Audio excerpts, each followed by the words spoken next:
With so much partisan political division in our country, joy is not a word typically associated with politics.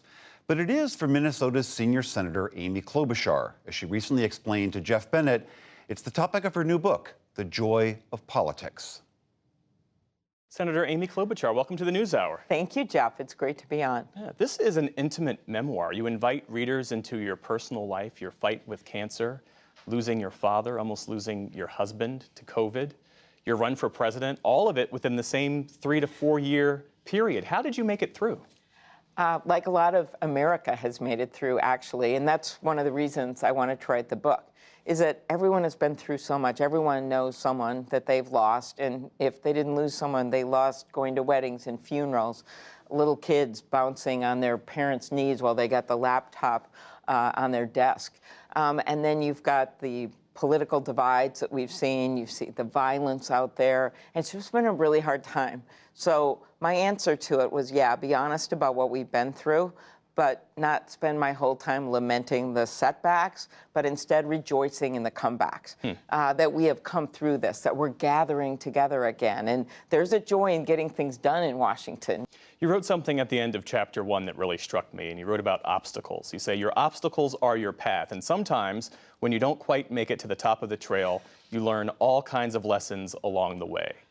What did you learn from your obstacles? Well, the first thing I learned was with the breast cancer is just be thankful for what you've got every single day. And I know other cancer survivors feel the same way about it.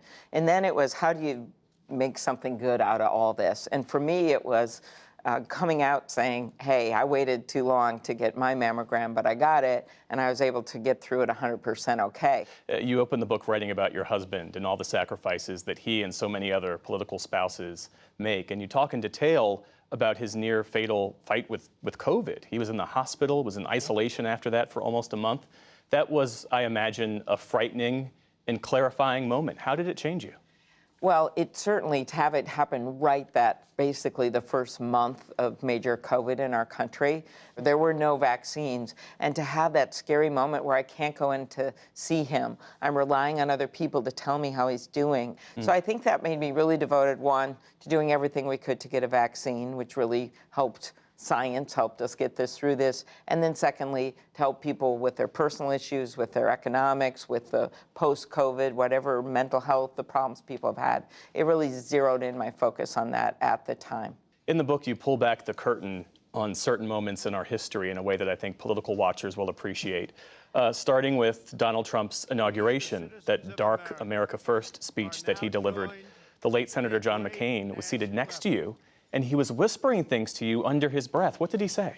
Well, we're all together, people of all parties, there for the new president, and instead, it's dark. And John starts whispering names of basically of people like Mussolini to me, Huey Long, and he's actually reciting speeches and dates and lines from the speeches because he was such a student of history and connecting them to the Trump speech.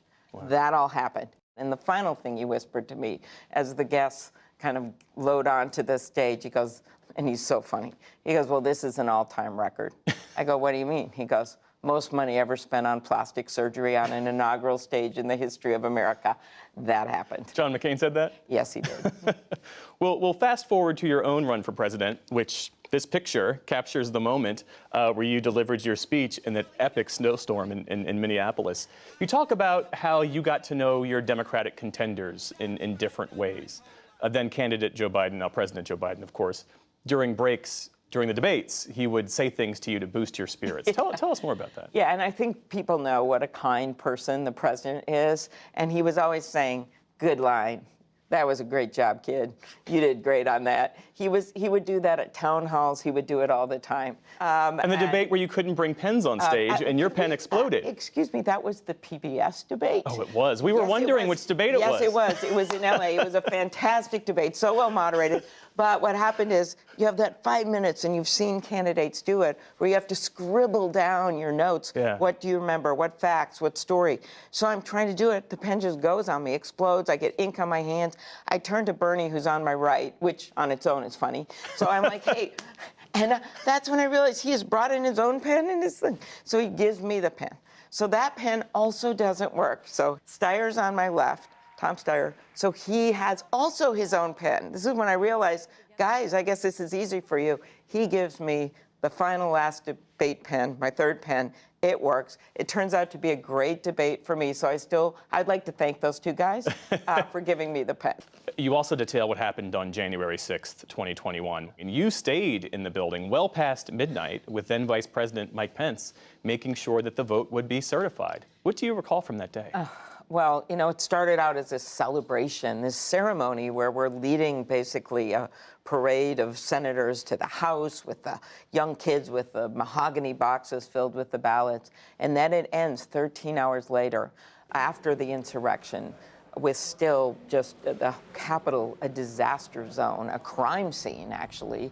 And it is just Roy Blunt and me, the former Republican senator from Missouri, and we led the Rules Committee. That's why we were the ones in charge.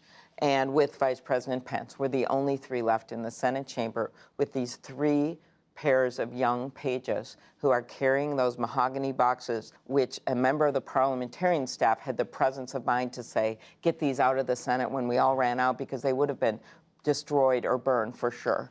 And we're walking down now over broken glass. You see pillars on the side that are filled with racist vulgarities, and we make that last walk.